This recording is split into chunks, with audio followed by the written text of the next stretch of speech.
की बार शहनाइयाँ अपनी पूरी गूंज के साथ बज रही थी। चारों तरफ गेंदे के फूलों की महक और मेहमानों की गहमा गहमी थी। ईशान अपने कमरे में खड़ा आईने के सामने अपनी शेरवानी के बटन बंद कर रहा था। उसके चेहरे पर एक ऐसी मुस्कुराहट थी जो आ, जो केवल तब आती है जब बरसों का इंतजार खत्म होने वाला हो। आज उसकी बचपन की दोस्त और उसका पहला प्यार मीरा हमेशा के लिए उसकी होने वाली थी। तभी उसकी माँ सुमित्रा जी कमरे में दाखिल हुई। उनके हाथ में एक पुरानी सोने की नथ थी जो उन्होंने अपनी बहू के लिए पीढ़ियों से संभाल कर रखी थी। ईशान बेटा, देख तो कितनी सुंदर है ये नथ। मीरा पहनेगी तो बिल्कुल चांद जैसी दिखेगी, सुमित्रा जी ने मुस्कुराते हुए कहा। लेकिन ईशान ने गौर किया कि उनकी आंखों के कोनों में एक अनजाना डर तैर रहा था। ईशान ने अपनी माँ का हाथ थाम लिया और हल्के से दबाया। माँ, आप इतना घबरा क्यों रही हो? सब ठीक हो जाएगा। मीरा इस घर में आएगी तो आपकी बेटी बनकर रहेगी, बहू नहीं।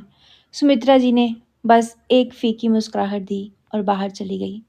उन्हें बार बार ऐसा लग रहा था जैसे अतीत की कोई परेशानी उनका पीछा कर रही है और आज की रात कोई पुराना हिसाब बराबर होने वाला है।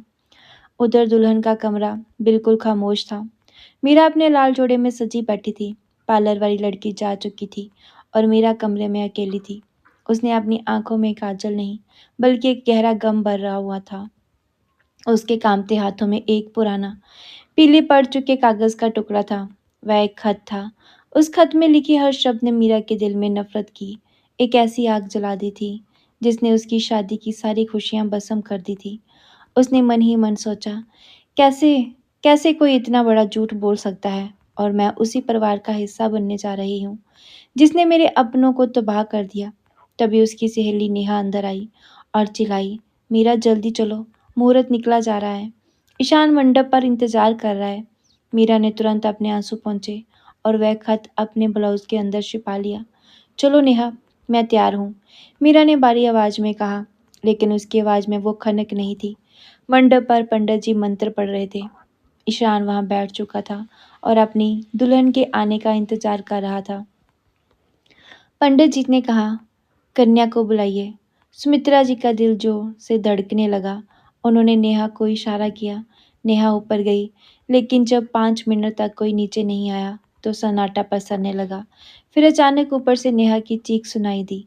वह दौड़ती हुई नीचे आई। उसका चेहरा सफेद पड़ चुका था। आंटी, ईशान। मीरा मीरा अपने कमरे में नहीं है। पीछे की खिड़की खुली है और वहाँ उसका दुपट्टा फंसा हुआ है। मीरा भाग गई है। ये सुनते ही पूरे हॉल में हड़कंप मच गया। ईशान के हाथ से अशरत गिर गया। क्या बकवास कर रही हो नेहा? वो क्यों भागेगी? ईशान चिल्लाया और बिना सोचे समझे बाहर की तरफ भागा।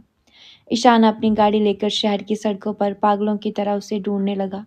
उसे यकीन नहीं था कि जो लड़की कल तक उसके साथ जीने मरने की कस्में खा रही थी, वह आज उसे मंडप पर जू अकेला छोड़ देगी। अचानक उसे पुराने रेलवे ब्रिज के पास एक लाल रंग की परछाई दिखी। उसने जोर से ब्रेक मारी। मीरा पुल की रेलिंग पर खड़ी थी। हवा में उसका आंचल उड़ रहा था और नीचे गहरी नदी का शोर था। मीरा, रुक जाओ, ईशान ने गले फाड़कर आवाज दी। मीरा ने पीछे मुड़कर देखा। उसका सारा मेकअप आंसुओं से बह गया था। ईशान, जहाँ मत आना, चले जाओ जहाँ से। मैं उस औरत के बेटे से शादी नहीं कर सकती जिसने मेरे पिता को मौत के घाट उतारा था। मीरा की आवाज में नफरत और दर्द का सैलाब था। ईशान वही जम गया। क्या कह रही हो मीरा? मेरी माँ ने तुम्हारे पिता को? ये नामुमकिन है। मीरा ने वह खत निकाला और हवा में लहराया। ये खत पढ़ो ईशान। ये तुम्हारी माँ ने मेरे पिता को लिखा था, उनकी मौत से ठीक एक रात पहले। इसमें उन्होंने मेरे पिता को उस पुरानी फैक्ट्री में बुलाया था जहाँ आग लगी थी। तुम्हारी माँ कोई सीधी सादी औरत नहीं, बल्कि एक कातिल है। तभी पीछे से एक और गाड़ी रुकी। सुमित्रा जी वहां पहुंच चुकी थी। उन्होंने जैसे ही मीरा की बात सुनी, उनके पैर तले जमीन खिसक गई। मीरा ने चिल्लाकर कहा, बताइए सुमित्रा जी, क्या आप उस रात उस फैक्ट्री में नहीं थी? क्या आपने मेरे पिता को धोखा देकर वहां नहीं बुलाया था? सुमित्रा जी की खामोशी ने ईशान के दिल के टुकड़े टुकड़े कर दिए। ईशान ने अपनी माँ की तरफ देखा। माँ, कुछ बोलिए, क्या मीरा सच कह रही है? सुमित्रा जी ने अपनी नजरें झुका ली और बस इतना कहा, ईशान, वह एक हादसा था। मैंने जानबूझकर कुछ नहीं किया। मीरा ने एक कड़वी हंसी हंसते हुए कहा, हादसा? तो फिर इस खत के दूसरे पन्ने पर जो लिखा है, उसे आप क्या कहेंगी? वह सच जो आपने 20 साल से इस दुनिया से छिपा कर रखा है। ईशान, तुम्हारी माँ ने सिर्फ मेरे पिता को नहीं मारा, उन्होंने एक और बहुत बड़ा पाप किया है। ईशान ने कांपते हाथों से वह खत लिख लिया और जैसे ही दूसरा पन्ना पलटा, उसकी आंखों के सामने अंधेरा छा गया। उस पन्ने पर कुछ ऐसा लिखा था जिसने इस पूरी कहानी का रुख ही बदल दिया। कहानी का दूसरा हिस्सा और भी गहरा और झकझोर देने वाला था, जहाँ से रोज की परतें जहाँ से राज की परतें खुलना शुरू होती हैं। ईशान के हाथों में वह विलट पड़ चुका कागज थरथरा रहा था। जैसे ही उसने दूसरे पन्ने की पहली चंद लाइनें पढ़ी, उसके पैरों के नीचे की जमीन जैसे धंस गई। खत में लिखा था, सुमित्रा, अगर तुमने प्रताप को उस रात उस गोदाम में नहीं बुलाया, तो मैं दुनिया को बता दूंगा कि ईशान तुम्हारा सगा बेटा नहीं है, बल्कि उस औरत की औलाद है जिसे तुमने रास्ते से हटा दिया था। ईशान की आंखों के सामने अंधेरा छा गया।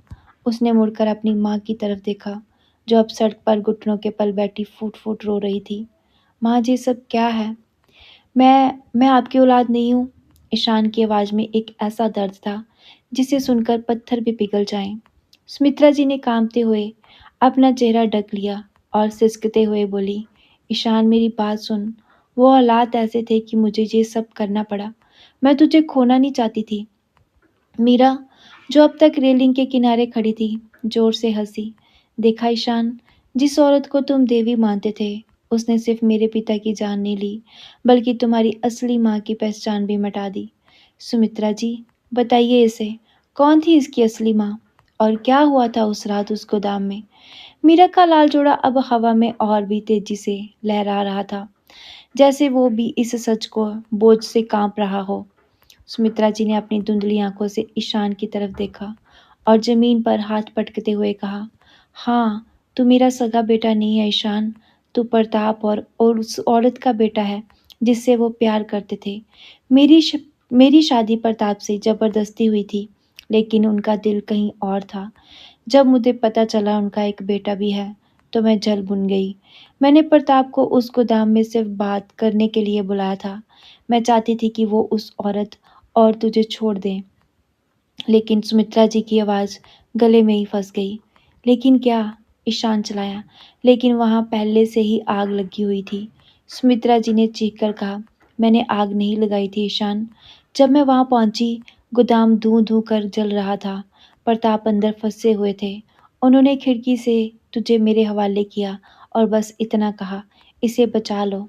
मैंने तुझे बचा लिया, पर उन्हें और तेरी असली माँ को नहीं बचा सकी। मीरा ने एक कदम और पीछे लिया। झूठ, सफ़ेद झूठ।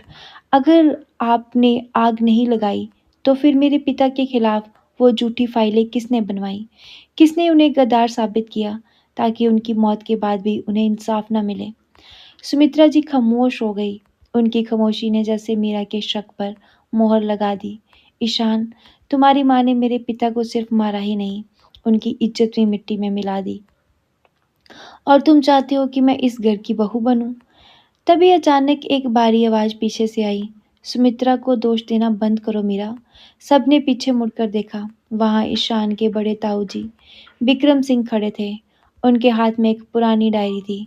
उनके चेहरे पर कोई शिकन नहीं थी, बस एक ठंडी क्रूरता थी। आग सुमित्रा ने नहीं, मैंने लगाई थी, विक्रम सिंह ने शांति से कहा, जैसे वो किसी मौसम की बात कर रहे हों।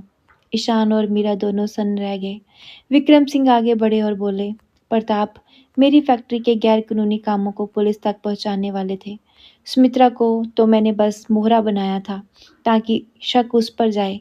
मुझे क्या पता था कि ये पागल औरत उस आग से एक बच्चे को जिंदा निकाल लाएगी। विक्रम सिंह ने ईशान की तरफ देखा और एक कुटिल मुस्कान दी। तुम आज जो ऐशो आराम की जिंदगी जी रहे हो ना ईशान, वो उसी आग की देन है। अब चुपचाप घर चलो और इस तमाशे को खत्म करो। मीरा ने घृणा से विक्रम सिंह की तरफ देखा। वो तो आप हैं वो असली दरिंदे। आपने मेरे पिता को मारा और ईशान की माँ को भी। मीरा ने अब अपना रुख बदला और रेलिंग की तरफ नहीं, बल्कि विक्रम सिंह की तरफ एक कदम बढ़ाया। उसके हाथ में एक छोटा सा वॉइस रिकॉर्डर था जो उसने कंगन में छुपाया हुआ था। विक्रम सिंह, आपने अभी अभी जो कुछ कहा वो सब रिकॉर्ड हो चुका है। पुलिस नीचे पुल के पास ही खड़ी है। विक्रम सिंह के चेहरे का रंग उड़ गया। उन्होंने अपनी जेब से एक जो छोटी पिस्तौल निकाली और मीरा पर तान दी। तुम्हें क्या लगा तुम मुझे इतनी आसानी में से फंसा लोगी? जे रिकॉर्डर अभी मुझे दो, वरना दुल्हन के लिबास में तुम्हारी लाश इस नदी में गिरेगी।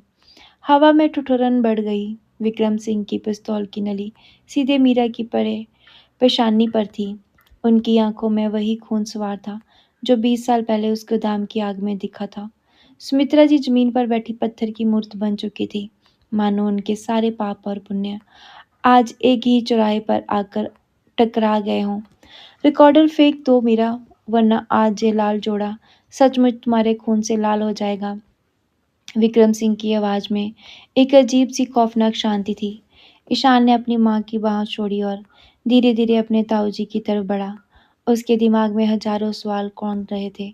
जिस इंसान को उसने पिता समान माना, जिसे अपना आदर्श माना, वह इतना बड़ा दरिंदा कैसे हो सकता है? ताऊजी, पिस्तौल नीचे कर लीजिए। जी आप क्या कह रहे हैं? आपने मेरे असली माँ बाप को मारा। ईशान की आवाज़ कांप रही थी, पर उनके कदमों में एक मजबूती आने लगी थी। विक्रम सिंह जो जोर से हंसे। ईशान, तू अभी बच्चा है। व्यापार और विरासत खून नहीं मांगती है। तेरा बाप प्रताप बहुत बड़ा आदर्शवादी बन रहा था। उसे लगा कि वो मेरे खिलाफ गवाही देकर मुझे जेल भेज देगा।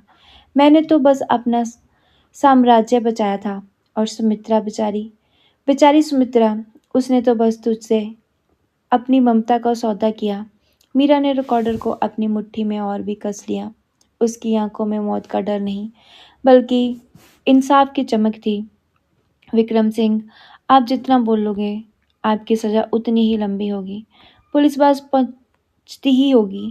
विक्रम सिंह ने ट्रिगर पर उंगली दबाई। पुलिस ने आने से पहले तुम इस दुनिया से जा चुकी होगी। ठीक उसी पल सुमित्रा जी अपनी जगह से उठी और बिजली की फुर्ती से विक्रम सिंह और मीरा के बीच में आके खड़ी हुई। चलाओ गोली भैया। 20 साल पहले भी तुमने मुझे मोहरा बनाया था, आज मुझे ढाल बना लो। अगर मेरे बेटे के सुहाग को कुछ हुआ तो मैं अपनी जुबान नहीं रोकूंगी। सुमित्रा जी की आंखों में एक अजीब सा तेज था, जैसे उन्होंने अपने डर को हमेशा के लिए त्याग दिया हो। हट जाओ सुमित्रा, तुम जानती हो मैं रास्ता साफ करने में माहिर हूँ। विक्रम सिंह गुर्राया, लेकिन सुमित्रा जी अपनी जगह से नहीं हिली। उन्होंने ईशान की तरफ देखा और रोते हुए कहा, बेटा मुझे माफ़ कर देना। मैंने तुझे सच नहीं बताया क्योंकि मुझे डर था कि तू मुझसे नफरत करेगा, लेकिन आज मैं अपने सारे पापों का प्रायश्चित करना चाहती हूँ। तभी नीचे से पुलिस की गाड़ियों के सायरन की आवाज़ गूंजी। लाल और नीली बत्तियां पुल के पास पहुंच चुकी थी। विक्रम सिंह घबरा गए। उन्होंने मीरा की तरफ निशाना साधा, लेकिन इंसान ने झपट्टा मारकर उनका दुपट्टा ऊपर की तरफ मोड़ दिया। हवा में एक गोली चली। ठा आवाज़ इतनी तेज थी कि सबके कान फट गए। गोली हवा में चली गई थी।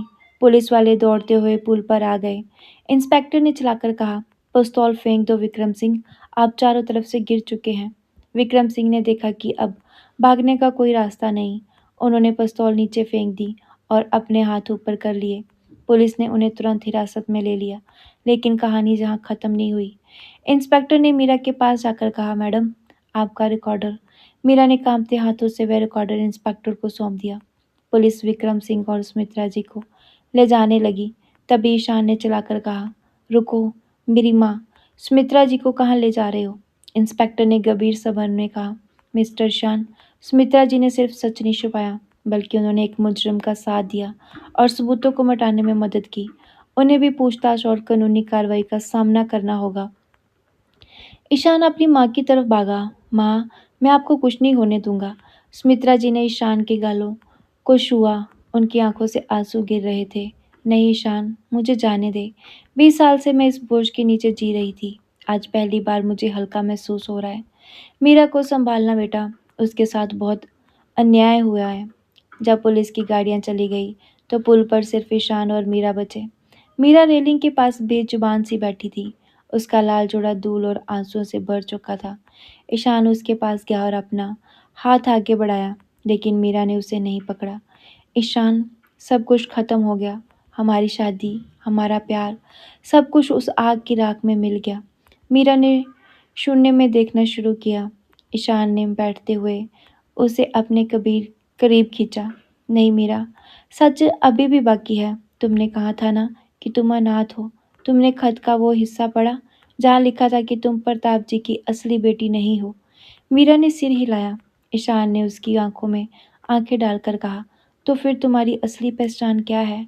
और वो कौन है जिसने तुम्हें ये खत आज ही के दिन भेजा? ये खत तुम्हारे पास पहुंचा कैसे मीरा? मीरा की आंखों में एक नया सवाल उभरा। मुझे नहीं पता ईशान। ये खत मेरे कमरे में सुबह रखा हुआ था। उस पर किसी का नाम नहीं था। तभी पुल के दूसरे कोने पर एक काली गाड़ी रुकी। उस गाड़ी से एक औरत उतरी जिसका आधा चेहरा झुलसा हुआ था, लेकिन उसकी आंखों में एक अजीब सी ममता और दर्द का संगम था। उसे देखते ही मीरा और ईशान के होश उड़ गए। पुल पर बिछी खामोशी को उस औरत के कदमों की आहट ने तोड़ दिया। वह धीरे धीरे कबीर करीब आ रही थी। उसके चेहरे पर झुलसा हुआ हिस्सा चांदनी रात में और भी डरावना पर दर्दनाक लग रहा था। मीरा और ईशान दोनों सन्न रह गए। उस औरत की आंखों में जो गहराई थी, वह किसी जाने पहचाने अतीत का एहसास दिला रही थी। कौन हो तुम? ईशान की आवाज़ गले में ही फंस गई। वह औरत मीरा के बिल्कुल सामने आकर रुक गई। उसने कांपते हाथों से मीरा का चेहरा छुआ, जैसे वह यकीन कर रही हो कि ये सच है। मीरा मेरी बेटी। उस औरत के सूखे होठों से ये शब्द निकले। मीरा पीछे हट गई। उसका दिमाग चकराने लगा। नहीं, मेरी माँ तो पागल खाने में है। वो तो बीमार है। तुम कौन हो? उस औरत ने अपनी साड़ी का पल्लू थोड़ा हटाया, जहाँ उसके गले पर एक पुराना जलने का निशान था, जो बिल्कुल एक त्रिशूल के आकार का था। मीरा, जो औरत अस्पताल में है, वो तुम्हारी पालने वाली माँ है। प्रताप जी ने तुम्हें बचाने के लिए उन्हें सौंप दिया था। मैं तुम्हारी असली माँ हूँ, जानकी। ईशान के बीच में दखल दिया। लेकिन खत में तो लिखा था कि मीरा प्रताप जी की बेटी नहीं है। और सुमित्रा माँ ने कहा मैं प्रताप जी का बेटा हूँ। तो फिर क्या हम? ईशान का गला रूंध गया। उसे डर था कि कहीं वह और मीरा भाई बहन तो नहीं। जानकी ने एक दर्द भरी मुस्कान के साथ ईशान की तरफ देखा। नहीं ईशान, तुम दोनों का खून का कोई रिश्ता नहीं। प्रताप जी का दिल बहुत बड़ा था। उस रात गोदाम में सिर्फ एक बच्चा नहीं, बल्कि दो बच्चे थे। तुम अपनी असली माँ की गोद में थे, जो प्रताप जी की पहली पत्नी थी। और मीरा, मीरा मेरी और प्रताप जी के एक वफादार मुंशी की बेटी थी। मीरा की आंखों से आंसू बहने लगे। तो मेरे पिता कौन थे? जानकी ने ठंडी आह भरी। तुम्हारे पिता उस गोदाम के चौकीदार थे, जिन्होंने प्रताप जी को बचाने के लिए अपनी जान दे दी थी। प्रताप जी ने मरते वक्त मुझसे वादा किया कि वह तुम्हें अपना नाम देंगे। उन्होंने सुमित्रा से झूठ बोला कि तुम उनकी नाजायज औलाद हो, ताकि सुमित्रा तुम्हें पाल सके।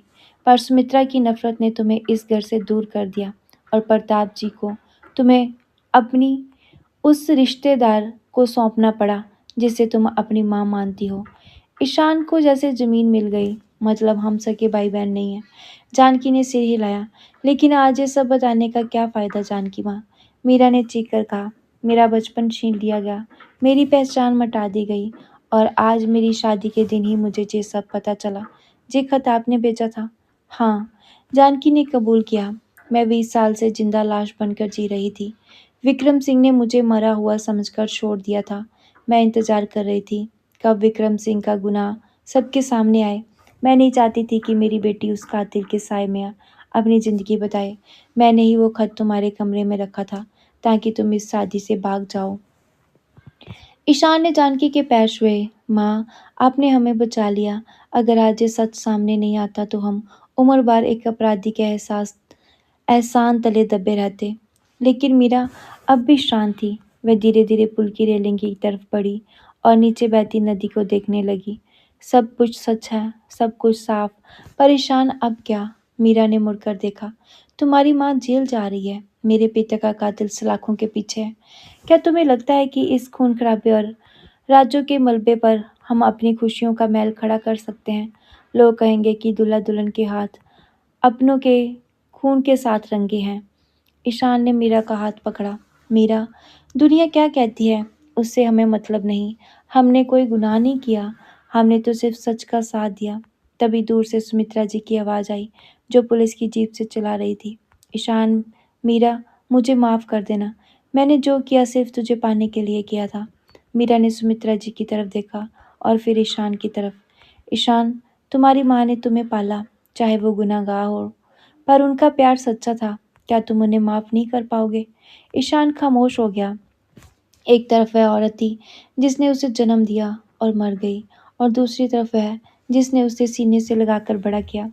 अचानक जानकी ने मीरा का हाथ झटक दिया और सड़क के दूसरी तरफ देखने लगी। वहां विक्रम सिंह पुलिस की गिरफ्त से छूटने की कोशिश कर रहे थे। उन्होंने एक सिपाही की गन छीन ली थी। कोई करीब मत आना, विक्रम सिंह चिल्लाया। उनका निशाना सीधे ईशान पर था। प्रताप के बेटे, तूने मेरा सब कुछ छीन लिया, अब मैं तुझे खत्म कर दूंगा। ठा गोली चली। पूरा पुल सन्न रह गया, लेकिन गोली ईशान को नहीं लगी। पुल पर धुएं का गुब्बारा छा गया और चीखें हवा में जम गई। विक्रम सिंह की पिस्तौल से निकली गोली ने किसी का सीना छलनी नहीं किया, किसी का सीना छलनी कर दिया था। ईशान अपनी जगह पर जड़ खड़ा था। उसे लगा कि शायद उसका वक्त आ गया है, लेकिन जब उसने नीचे देखा तो उसके पैरों के पास खून की धारा बह रही थी। माँ! ईशान की चीख आसमान चीर गई। सुमित्रा जी, जो पुलिस की गिरफ्त से छूटकर अपने बेटे की तरफ भागी थी, अब जमीन पर गिरी हुई थी। गोली उनके सीने के ठीक बीचों बीच लगी थी। विक्रम सिंह ने अपनी दूसरी गोली चलाने की कोशिश की, लेकिन पुलिस ने उन्हें दबोच लिया। उनके हाथ से बंदूक छीन ली। चारों तरफ अफरा तफरी मच गई। ईशान ने सुमित्रा जी का सिर अपनी गोद में रख लिया। माँ, आपने ये क्या किया? क्यों आई आप सामने? ईशान के आंसू सुमित्रा जी के चेहरे पर गिर रहे थे। सुमित्रा जी ने कांपते हुए हाथ से ईशान का गाल छुआ। उनकी आंखों में अब कोई डर नहीं था, बस एक सुकून था। बेटा, ईशान, मैंने तुझे चुराया था, पर प्यार हमेशा सगा वाला किया। आज अपनी कोख का नहीं, अपनी ममता का कर्ज उतार दिया। मीरा भी घुटनों के बल उनके पास बैठ गई। सुमित्रा जी ने अपना दूसरा हाथ मीरा की तरफ बढ़ाया। मीरा ने उनका हाथ थाम लिया। मीरा बेटी, मुझे माफ कर देना। तेरे पिता का गुनहगार मेरा पति था, पर सजा तूने काटी। अब इस घर को संभाल लेना। सुमित्रा जी की आवाज धीरे धीरे धीमी होने लगी। जानकी, जो दूर खड़ी ये सब देख रही थी, उनकी आंखों में भी सालों पुरानी नफरत आंसुओं में बदल गई। उनके पास आकर सुमित्रा जी ने हाथ पर अपना हाथ रखा। दो माताओं ने एक दूसरे की आंखों में देखा, एक जिसने जन्म दिया, दूसरा जिसने पाला। बिना कुछ कहे सब कुछ माफ हो गया। सुमित्रा जी की आंखों की चमक धीरे धीरे कम होने लगी और उनका हाथ ईशान के गाल से फिसल कर जमीन पर गिर गया। पुल पर एक गहरा सन्नाटा छा गया। पुलिस वाले, डॉक्टर, राहगीर सब मौन खड़े रह गए। ईशान ने अपनी माँ को जोर से सीने से लगा लिया और दहाड़े मारकर रोने लगा। मीरा ने उसके कंधे पर हाथ रखा, पर उसके पास भी कहने को कोई शब्द नहीं था। कुछ महीने बाद वही पुरानी हवेली अब वैसी नहीं रही। दीवारों से वह भारीपन गायब हो गया था। विक्रम सिंह को उम्र कैद हो चुकी थी। सुमित्रा जी की याद में ईशान ने गांव में एक बड़ा अस्पताल खुलवाया। मीरा अब उस हवेली की बहू नहीं, बल्कि उस घर की रूह बन चुकी थी। जानकी भी अब उनके साथ ही रहती थी। शादी का वह लाल जोड़ा अब एक संदूक में बंद था, लेकिन उस पर खून के दाग नहीं, बल्कि जादू की महक थी। एक शाम ईशान और मीरा उसी नदी के पुल पर खड़े थे, जहाँ सब कुछ बिखर गया था। सूरज ढल रहा था और आसमान का रंग बिल्कुल वैसा ही था जैसा उस दिन मीरा के जोड़े का था। ईशान, क्या तुम्हें लगता है कि हम कभी उस रात को भूल पाएंगे?